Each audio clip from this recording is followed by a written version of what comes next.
스티브 잡스도 자기가 창업한 애플에서 이사회에 의해 쫓겨난 적이 있거든요. 근데 우리나라 기업들에서는 69%가 자본 비용보다도 수익률이 안 난다는 거예요. 오늘 키워드는 남궁민 작가가 가져왔습니다. 어서 오세요. 안녕하세요. 네, 오늘 키워드는 주인입니다. 예, 맞습니다. 주인 하면 뭐 무슨 키워드지? 좀 궁금할 만한 키워드인 것 같죠? 오프닝에서 힌트는 좀 드렸어요. 그렇습니다. 자, 그런데 오늘 그 주인이라는 의미를 우리는 약간 경제적인 관점에서 살펴보는 거죠? 그렇습니다. 뭐 오늘 이야기하려는 주인은 바로 말씀하신 회사의 주인이 누구인가라는 문제에 대한 주인인데요. 평소에 뭐 나라의 주인은 국민, 뭐 회사의 주인은 주주, 뭐 이렇게 얘기를 많이 하잖아요. 예. 근데 이렇게 간단하게 정의할 수는 있어도 뭐 실상은 매우 복잡한 이해관계나 현실은 다른 경우가 많죠. 뭐 왜냐하면 나라의 주인은 국민이라고는 하지만 그 실제로 구현되는 뭐 정치 체제나 현실은 다 다른 거랑 비슷한 건데 이게 뭐 어떤 회사의 형태를 결정하기도 하고 또 나아가서는 요즘은 정말 나라 각 국가별로 경제 성적표를 좌우하는 어떤 중요한 요소가 되어가고 있어가지고 예. 이 주인이라는 걸 중심으로 한번 경제적인 문제를 한번 이야기해 보려고 합니다. 예. 오늘은 그 주인이라는 관점에서 특히 어떤 요인이 이 주인이라는 키워드를 오늘 주제로 선정하게 만들었어요? 최근에 굉장히 재미있는 바로 오늘 있었던 바로 따끈따끈한 소식이 있는데 예. 이게 요즘은 엔비디아의 젠슨 황한테 약간 밀린 것 같긴 하지만 그래도 여전한 뉴스메이커인 일론 머스크와 관련된 뉴스가 최근에 있었죠. 예. 오늘 있었는데요. 테슬라 주주들이 매우 중요한 결정을 하나 내렸어요. 이게 이번 그러니까 테슬라 주주총회에서 통과된 안건 이야기인데 여기서 머스크에게 한 560억 달러, 지금은 조금 이제 가치가 좀 달라져서 한 500억 달러 전후라고 하는데 예. 이게 우리나라 돈으로는 거의 한 50조, 60조 원 정도 되는 규모가 있거든요. 예. 이 주식을 머스크에게 보상으로 제공하는 안이 주주총회에서 통과가 됐습니다. 야, 주주들이 CEO한테 주식으로 보상금을, 그러니까 인센티브죠. 그렇죠. 50조 원을 쐈다고요? 그렇습니다. 성과급이 50조 이야. 원이 넘었다라는 건데 이게 이제 주식이라 가지고 가치가 좀 등락은 있는데 예. 지금 테슬라 시총이 한 760조 원 전후로 왔다 갔다 하고 있어요. 예. 최근 결정을 좀 변하긴 했지만 그러니까 머스크 한 사람에게 제공한 인센티브의 규모가 회사 시총의 한 10% 정도 가까운 규모를 와. 지급하는 걸 주주들이 승인을 했다는 거고요. 예. 이게 어느 정도냐면 우리나라 현대차가 지금 시총 한 4위 정도 하거든요. 현대차를 사고도 한 10조 원 정도가 남는 정도의 규모를 인센티브로 제공을 했다라고 생각하시면 됩니다. 진짜 뭐 비유를 해주신 거지만, 야, 인센티브로 현대차 시총만큼을 받을 수 있는 사람 대단합니다. 그러고 10조 원 정도가 막 창고에 남았다. 와. 그런데 제 기억으로는 맞는지 모르겠는데요. 머스크에게 얼마 전에 주식으로 보상 주려고 했던 시도가 있었는데 법원에서 막지 않았나요? 이게 어렴풋하게 뉴스를 들은 기억이 있을 분들이 많을 텐데요. 올해 1월에 있었던 뉴스인데 테슬라 본사가 지금 델라웨어주에 소재하고 있어요. 예. 여기 법원이 이 보상안이 불법이다라고 규정을 하는 판결을 내려가지고 이 보상이 원래 제공이 되려다가 무산이 된 적이 있습니다. 이게 예. 불과 한 5달 전의 소식이거든요. 예. 그래서 당시에 머스크가 이 판사를 굉장히 비난하면서 이번 주주총회에서 본사를 델라웨어에서 텍사스로 옮기는 것까지 추진을 했습니다. 그러니까 당시에 법원이 이걸 제지를 했는데 예. 당시에 이걸 제지했던 이유가 이게 법원에 소송을 누가 제기했냐면 소액주주가 제기했어요. 예. 이거 너무 보상이 세다라고 한 거고 법원이 봤을 땐 이거 주주들의 이익을 침해한 결정이다 해서 기각을 시키니까 무효로 만든 겁니다. 예. 그러니까 그 당시 행정이었던 건 아무리 머스크여도 이건 주주 권리 침해다였다는 거죠.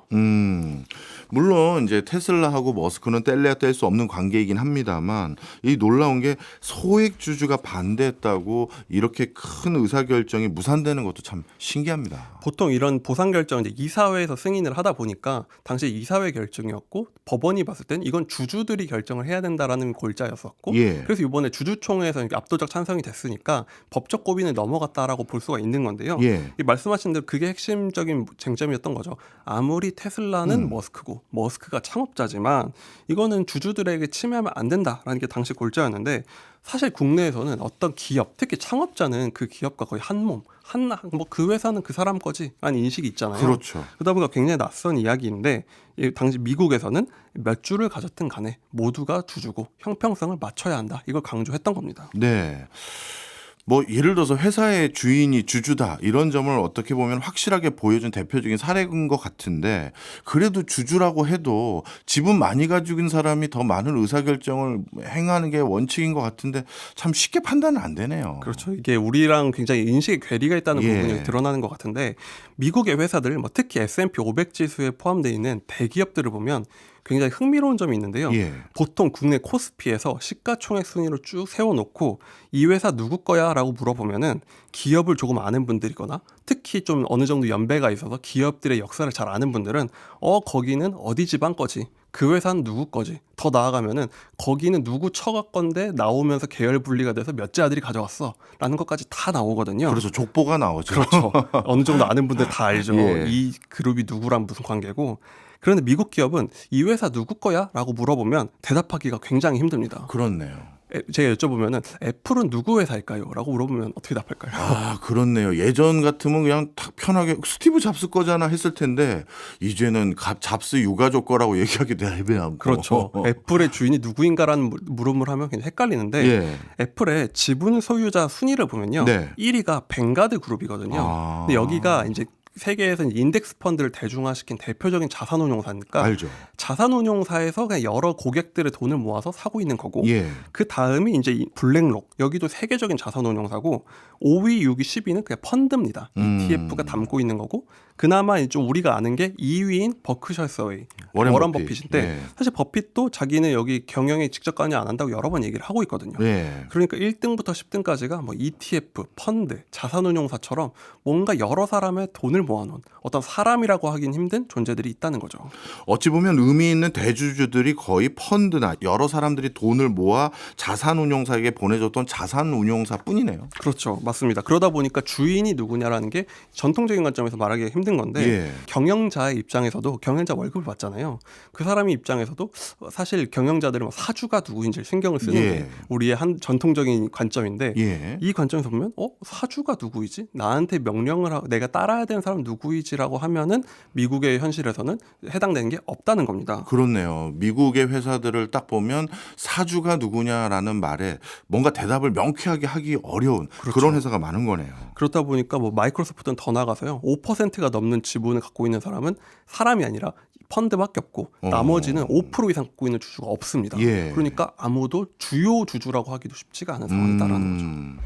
그래서 그런가요? 이렇게 의미 있는 지분을 가진 사람들이 특정 개인들이 아니라 큰 자금을 운용하는 사람들이 많아서 그래서 소액 주주들에 대한 의견을 더 적극적으로 반영한 건지 모르겠는데 하여튼 딱 엄밀하게 그냥 딱 보면 그냥 주인 없는 회사들이네 이런 생각인데요. 그렇습니다. 이게 주인 없는 회사라는 게 딱 어감이 다른 게 국내에선 어떤 기업에 대해서 주인 없는 회사라는 뭔가 기사가 나오기면은 그러면 그 리더십 없는 회사 이런 그렇습니다. 느낌. 예. 주로 저 회사 문제 있다라는 분이 많이 맞아요. 쓰이죠. 예. 주인도 없어서 뭐 문제 있는 회사인 것처럼 되고 누군가 주요 주주가 되면 리더십이 생겼다라고 얘기를 하는데 그 관점으로 보면 애플도 마이크로소프트도 주인 없는 리더십 없는 회사가 되는 셈이죠. 네. 그런데 사실 그런 회사들이 그 경영자들이 편하냐 하면 전혀 편하지가 않은 게요. 네. 방금 테슬라의 사례처럼 물론 주주총회 통과가 됐지만 아무리 머스크여도 테슬라에서 뭔가 이제 제지를 당할 수도 있고 주주에 의해서 더 거슬러 올라가면 스티브 잡스도 자기가 창업한 애플에서 이사회에 의해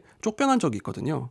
그러니까 그만큼 오히려 주주가 분산돼 있지만 그들의 평가는 냉혹하고 경영자들은 거기에 더 눈치를 봐야 되는 게 미국의 기업 환경이라는 거죠. 네. 그러면 경영은 누가 한다라고 봐야 되는 거예요? 그래서 이거를 좀 더 익숙한 사례로 보면요. 예를 들면은 경영은 그 평가를 그때그때 받는데 모든 주주들에게 평가를 받는데 그게 애매하잖아요. 예. 그래서 미국에서 여러 가지 뭐 재무제표나 이런 걸 가지고 냉정하게 평가를 하는데 예. 그중에 대표적인 뭐 지표 중에 하나를 꼽히는 게 ROE라는 지표가 있습니다. 이게 좀 더 익숙한 사례로 보면 저랑 뭐 진행자님이랑 한 5천만 원씩 돈을 모아서 네. 어떤 식당을 창업해요. 여기 상암동에. 예. 뭐 중국집을 하나 창업을 하는데 네. 주방장 우리는 요리할 줄 모르니까 주방장 한 명을 섭외해서 당신이 운영도 하시고 당신이 한번 가게를 해보세요라고 하는 거예요. 예. 그러면은 1억을 모아서 창업을 해서 주방장을 세워놓고 그 주방장이 연 1,000만 원을 벌면 그게 ROE 10%가 되는 거거든요. 예. 그러니까 주주의 입장에선 내 돈을 넣어서 얼마나 잘 경영했느냐라는 지표로 그걸 굉장히 중요시하게 되고 그런 걸 기준으로 물론 이것만 보는 건 아니지만 여러 재무제표로 CEO를 평가하고 바꾸고 한다는 거죠. 예. 그러면 이 ROE 그 지표에 대한 책임은 그러면 딱 사주라는 우리나라에서는 그런 개념이 여기는 없으니까 뭐 이사회가 이런 거를 담당하는 겁니까? 그렇습니다. 이게 이사회가 중간에서 굉장히 중요한 역할을 하게 되는데요. 물론 경영자도 당연히 이사회의 일원이겠지만 예. 그 사람도 평가가 대상이 되고 그걸 평가하는 주체가 바로 이 이사회가 되는 거예요. 뭐 방금은 2명밖에 없는 주주를 얘기했지만 예. 저희가 항상 그 주방만 볼 수는 없으니까 어떤 또 전문가들을 세워서 당신이 저 주방장 일 잘하는지 감시 좀 해봐라고 세우는 게 바로 이 이사회거든요. 그러니까 이 이사회가 항상 감시를 하고 있고 그 평가하는 지표가 명확하게 지표로 네. 돌아가기 때문에 굉장히 주방장은 항상 열심히 일할 수밖에 없는데 어떤 게 있냐면은 제가 주방장인데 네. 이번에 바꿀 것 같다는 불안감이 드는 거예요. 예. 그러면은 제가 앉아서 열심히 고민을 해서 저 은행 가서 5% 금리로 1억 대출을 받아와서 예. 저희가 장사 잘 되니까 2배로 장비도 좀 늘리고 홀도 좀 넓혀서 그럼 자본금이 2억 원이 그러니까 1억 원에 1억 원을 더하는 거죠. 거기다 수익을 2배로 내볼게요라고 하는 거예요. 그렇게 하면은 자본금은 그대로지만 수익은 2배인데 이자 빼고 나면 ROE가 15%가 되거든요. 네. 그러니까 주방장은 이거를 통해서 자신을 입증해서 그 여러 주주들에게 뭐 저 주방장 정도면 괜찮네라는 평가도 받고 이런 결정을 해라 마라 결정을 하는 이사회가 중간에서 그걸 컨트롤을 하기 때문에 주인이 없는 것 같아도 주인들을 대표하는 이사회가 충분히 통제를 하고 있다. 이 차이가 있다고 보면 될 것 같습니다. 네. 그런데 이제 이것도 좀 쉽지 않을 것 같아요. 예를 들어서 경영의 성과라는 걸 평가하는 지표라는 게 사실 쉽지가 않은데 단기적으로 올해 이익이 더 높아지지만 중장기적으로는 지속적인 이익이 줄어들 수 있는 의사결정도 있을 수 있고 그렇죠. 어떻게 보면 지금 당장의 이익은 좀 줄어들겠지만 앞으로 지속적으로 더 큰 이익을 누릴 수 있는 의사결정도 있고 이건 뭐 그런 것도 있지만 또 한 가지는 도대체 그 경영의 여러 중심에 그 홀에서 서빙 보는 사람들을 중심으로 뭐 평가를 할 건지 주방장을 중심으로 평가할 건지 야 이거 쉽지 않을 것 같은데요. 그렇습니다. 그게 굉장히 어려운 게 있죠. 왜냐하면은 회사 다녀본 분들은 알겠지만 인사평가가 사실 제일 어렵다고. 제일 어려워요. 어떻게 이런 일들이 계량화되는 것도 아니고 네. 물건을 앉아서 똑같은 물건을 찍어내는 것도 아니고 특히 경영은 말씀하신 대로 요번에 당기 순이익 올렸다고 해서 알고 보니 회사를 위험에 빠뜨려 놓을 수도 있고 하잖아요. 그렇기 때문에 굉장히 어려운 면이 있는 건 맞습니다. 그런데 이게 워낙 수십 년 동안 많은 회사들이 이걸 거치다 보니까 그게 종합적인 평가를 하는 것도 굉장히 발달이 돼 있고 냉혹하게 효율화가 돼 있다는 거죠. 아까 말씀드렸던 ROE의 사례를 다시 돌아가 보면 예. 이것도 이것만 평가한다기보다는 종합 평가를 하는 요소로서 들어간다는 거고요. 또 그래서 재밌는 게 물론 여러 가지 중에 이게 수익성이 중요하다 보니까 주방장 입장에서 보면요. 이게 감시가 제대로 이루어지지 않으면 네. 예를 들면 15%로 올려놨잖아요. 네. 근데 장사가 계속 잘 되는 거예요. 예. 그렇게 했더니 주방에 그 식당에 돈이 너무 많이 쌓이면 그러면은 이게 분모가 커지니까 ROE가 떨어지는 거기 때문에 저희 투자자 입장에서 안 좋잖아요. 그렇죠. 그런데 주방장 입장은 또 다를 수가 있거든요. 주방장 이렇게 주장하는 거예요. 말씀하신 사례로 아니 이게 당장 수익이 중요한 게 아닙니다. 이 외식업이라는 게 등락도 크고 해서 돈도 항상 쌓아놔야 되고요. 그러면 사실은 자기 집무실 크게 늘려놓고 식당을 일부러 더 화려하게 하고 자기 근무 환경을 나게 하는 식으로 그 돈을 그냥 깔고 앉아 있을 수도 있거든요. 그렇네. 그렇기 때문에 이게 계속 이해상충이 있는데 이거를 그래서 저게 우리 식당을 위해서 맞는가 평가를 해야 되지만 네. 중요한 건 어찌됐든 계속 이런 전통이 있고 이걸 감시하는 게 돌아가다 보면은 어느 정도 평가가 누적되고 그 주방장을 평가할 수 있는 기준이 확립이 되고 그 결과가 애플이나 마이크로소프트처럼 수천조 원짜리 회사도 주주가 없는 것 같지만 주주들의 의사를 반영한 시스템으로 돌아가고 있다. 네. 이게 정착이 돼 있는 게 문화가 됐다라고 볼 수가 있는 거죠. 그런 맥락이 있었군요. 근데 어찌 보면 또 주주 입장에서는 아유 뭐 내가 너 책상 좋은 거 샀는지 의자 좋은 거 샀는지까지 일일이 감시하실 수는 없는데 그렇죠. 나한테 주주 환원으로 얼마 더 줬는지 보고 평가할게 이렇게 되기 쉽게 했어요. 그렇죠. 그것도 사실 중요하게 되는데 사실 주주 환원이 굉장히 트렌드다 보니까 예. 요즘에는 주주 환원은 많이 하면 좋은 거야라는 생각은 투자하는 분들이라면 당연히 그러겠죠. 예. 나한테 많이 돌려준다는 거니까. 근데 사실 이것도 엄밀하게 해서 그냥 무조건 많이 준다. 그러면 회사가 나만 하겠느냐라고 생각할 수 있잖아요. 이것도 굉장히 중요한 재무적인 평가 요소가 되는 게요. 예를 들면 아까 주방장 얘기로 돌아가면은 주방장이 이제 장사가 잘 돼요. 홀이 예. 항상 가득 차 있는데 주방장의 관점에서 봤을 땐 이 식당은 더 이상 홀을 늘려도 감당도 안 되고 우리의 역량은 여기까지다라는 생각이 드는데 돈은 계속 들어오잖아요. 예. 그러면 자본금이 계속 쌓이니까 수익률이 계속 떨어집니다. 그럴 때 뭘 해야 하냐면 주방장이 이제 손을 들고 저희한테 전화를 하는 거예요.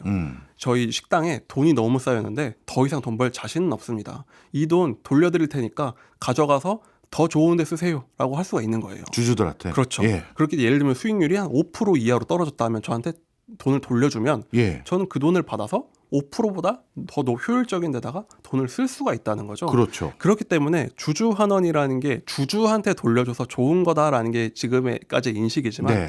사실은 엄밀하게 말하면 무조건 돌려준다고 좋은 게 아니라 더 이상 회사가 수익을 낼 효율성이 없을 때 다시 돌려줘서 이 돈을 더 효율적인 식당에 다시 투자하세요라는 관점으로 보면은 이게 여러 곳에서 식당이 다 주주환원을 하다 보면은 돌고 돌아서 가장 효율성이 좋은 식당으로 돈이 간다라는 관점, 좀 더 거시적인 관점으로 봐야 된다는 겁니다. 주주환원이 단순히 그냥 주주들에게 이익 더 준다는 그런 관점 이상의 그런 의미를 담고 있었군요. 그렇습니다. 이제 좀 이해가 됐습니다. 자, 그런데 말씀을 쭉 듣고 보다 보니까 저는 자연스럽게 주주환원과 먼 우리나라 증시, 우리나라 기업들의 문화가 생각나는데요.